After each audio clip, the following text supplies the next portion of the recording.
نسلم علی رسولہ الکریم اللہم رب زدنی علما والحقنی بالصالحین اعوذ باللہ من الشیطان الرجیم بسم اللہ الرحمن الرحیم وَإِذَا أَنْعَمْنَا عَلَى الْإِنسَانِ أَعْرَضَ وَنَأَى بِجَانِبِهِ وَإِذَا مَسَّهُ الشَّرُّ فَذُو دُعَاءٍ عَرِيضٍ صدق اللہ العظیم۔ حاضرین و سامعین کرام، قرآن پاک کا درس سورہ حامیم سجدہ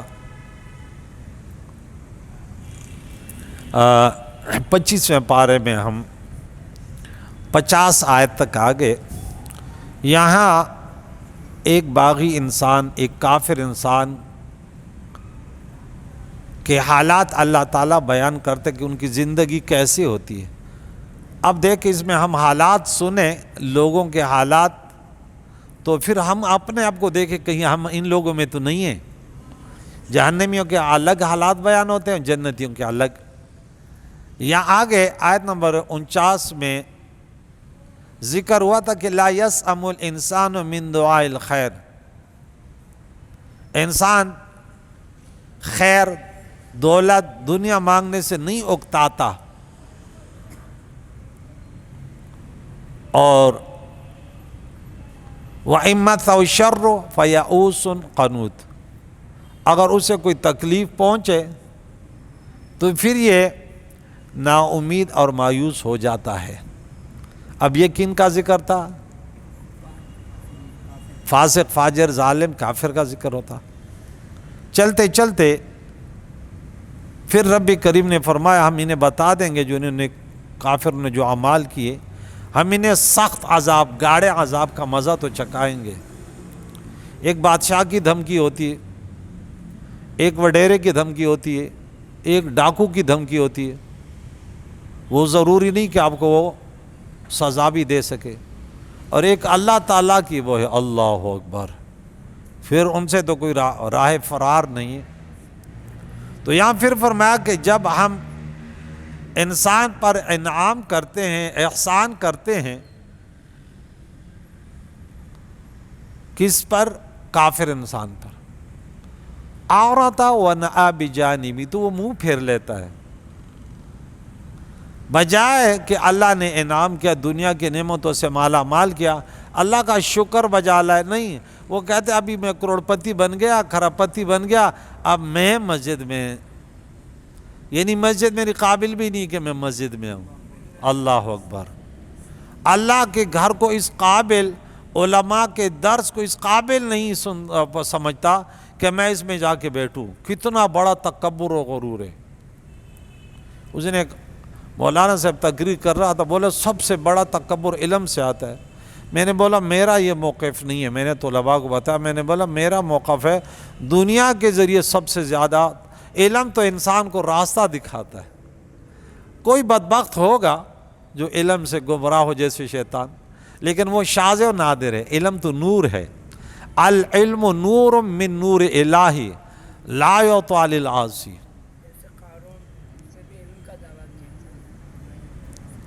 ابھی دیکھیں تو وہ اپنی طرف ہٹ جاتا ہے، وہ ہٹ جاتا ہے، یعنی اللہ کے بندگی سے، اللہ کے نیک بندوں کے طریقوں کو چھوڑ دیتا ہے۔ وہ کہتا ہے میں کسی کے پیچھے نہیں چلتا، سب میرے پیچھے چلے۔ وہ پھر علماء کے سامنے بیٹھنے کو اپنی توہین سمجھتا ہے، کہتے ہیں علماء، بیکاری علماء بھی تو ایسے ہوتے ہیں، ان کے دروازے پر۔ میں نے بولا ایسے فرعونیوں کے در پہ تم کیوں جاتے ہیں؟ تھوکو ایسے والوں پر۔ اور جب آئے نا ایسے فرعون جو کبھی نہ جمعے میں نہ نماز میں، بالکل نہ آئے، جب نماز جنازہ آ جائے نا، بولے کسی اور سے پڑھوا دے، پتہ ان کو چلے۔ علماء میں غیرت ہونی چاہیے، یا فرعون خود جھکیں گے کہ تو بڑا بدمعاشی کرنے والا تھا۔ یہ دور ہو جاتا ہے ہر درم۔ اور وَإِذَا مَسَّهُ الشَّرُّ، جب انہیں تکلیف، سختی، مصیبت پہنچتی ہے، فَذُو دعائیں، اور لمبی لمبی دعائیں، پھر گھنٹوں گھنٹوں، یا اللہ مجھے معاف کر دے، یا اللہ مجھے معاف کر دے، میں نے غلطی کی۔ ارے بھائی، ابھی دیکھیں یہاں ان کی دعاؤں کو بھی اللہ تعالیٰ اچھا نہیں سمجھتا، بلکہ ان کا رد کیا۔ لمبی لمبی دعا، حالانکہ دعا تو عبادت ہے، لیکن ان کو دعاؤں کو اللہ تعالیٰ نے فرمایا یہ کافر کا طریقہ ہے، یہ منافق کا طریقہ ہے، یہ نافرمان کا طریقہ ہے۔ تو یہاں انسان سے مراد کافر ہے، منہ پھیرنے سے مراد رب کو بھول جانا ہے، نعمت پر اترانا ہے اور زیادہ گناہ کرنا ہے۔ ایک صالح کہتا ہے ایک غافل آدمی اس کو نہ جانیے گا، یہ ظفر آدمی اس کو نہ جانیے گا کہ یہ انسان ہے، تو وہ کتنا ہی صاحب فہم و ذکا، جسے عیش میں یاد خدا نہ رہی، جسے تیش میں خوف خدا نہ رہا۔ غصہ بھی ہے تو بولے نہیں کنٹرول کرو، مجھ سے بھی کوئی پوچھنے والا ہے۔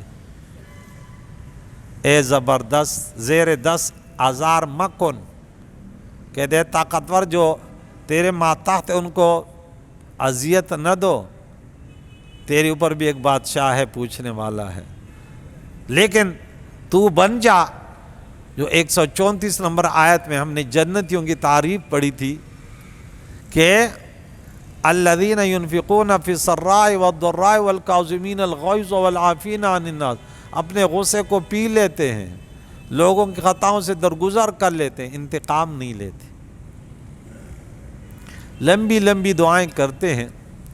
تو اس سے معلوم ہوا کہ راحت میں رب کو بھول جانا اور صرف مصیبت میں دعا کرنا کفار کا طریقہ ہے، جو رب کو ناپسند ہے۔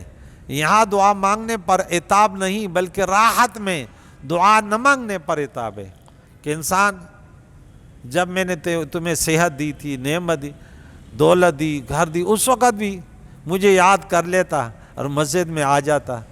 اب تو عمر رسیدہ ہو گیا، گھر والے تجھے گھر میں نہیں چھوڑتے، بیماریوں کے تیرا ٹھکانہ اور نہیں ہے، تو اب میرے گھر میں آ رہے۔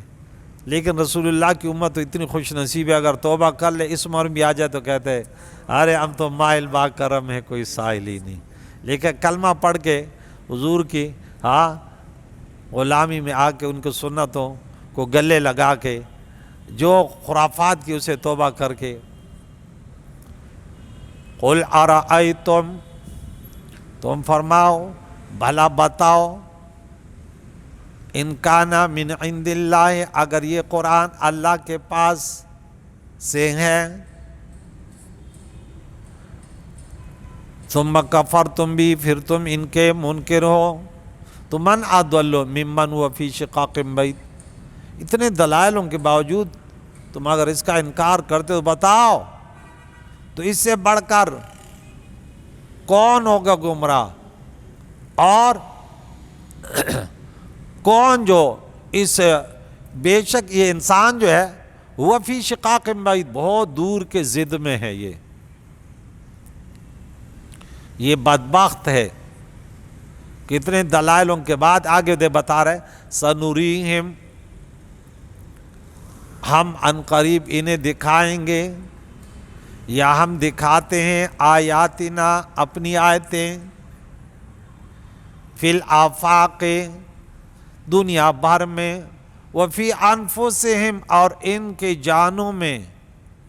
انسان کا جو نفس ہے نا، اللہ فرماتا ہے اگر یہ سوچ لے ہماری وحدانیت کی نشانیاں اس کے نفس میں ہے، یہ عالم اصغر ہے، یہ عالم اکبر ہے، انسان اپنے اوپر سوچ لے پوری دنیا کا نظام اس کے جسم میں اللہ نے رکھا۔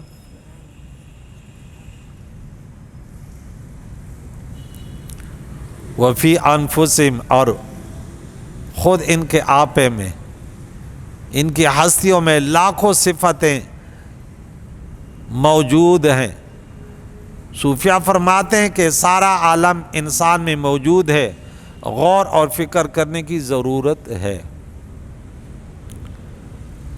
حتیٰ یتبین لہم انہ الحق، یہاں تک کہ ان پر کھل جائے گا کہ یہ قرآن حق ہے، یہ نبی آخر الزمان خاتم النبیین رحمت للعالمین حق ہے، یہ دین اسلام حق ہے، اور اللہ واحد لا شریک معبود برحق ہے۔ انہیں ظاہر ہو جائے گا، بس سوچنے کی ذرا دیر ہے۔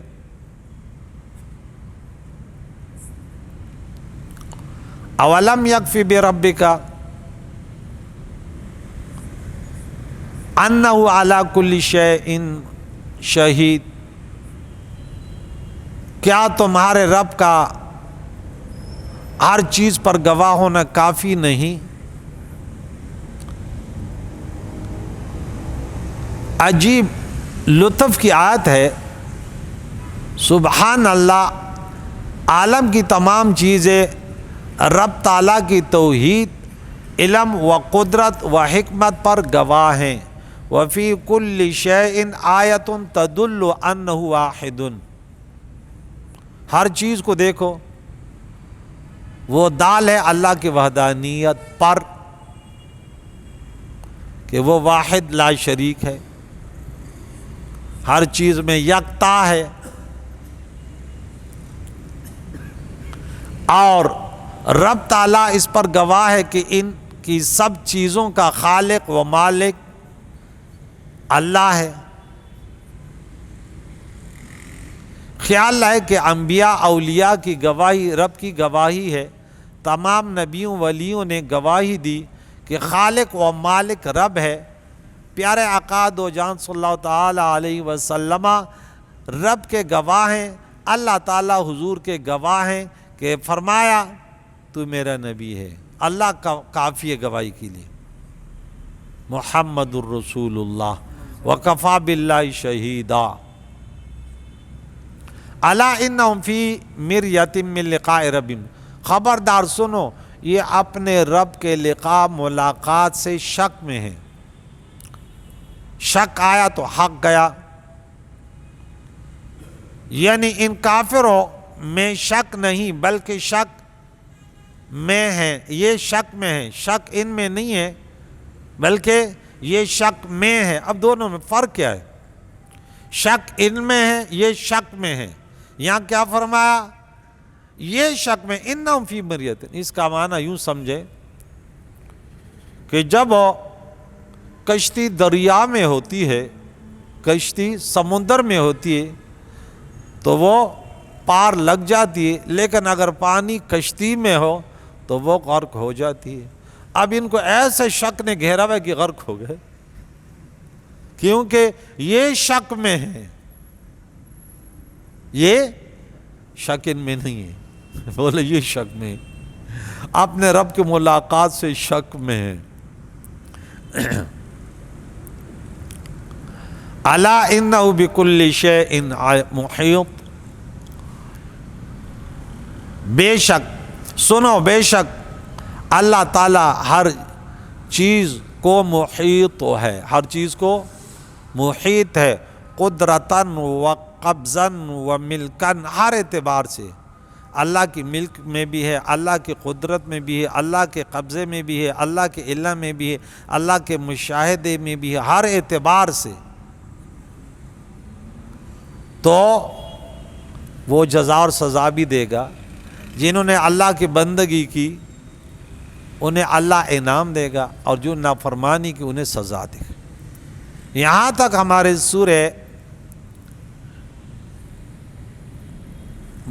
سورہ حامیم سجدہ کا درس پورا ہوگا۔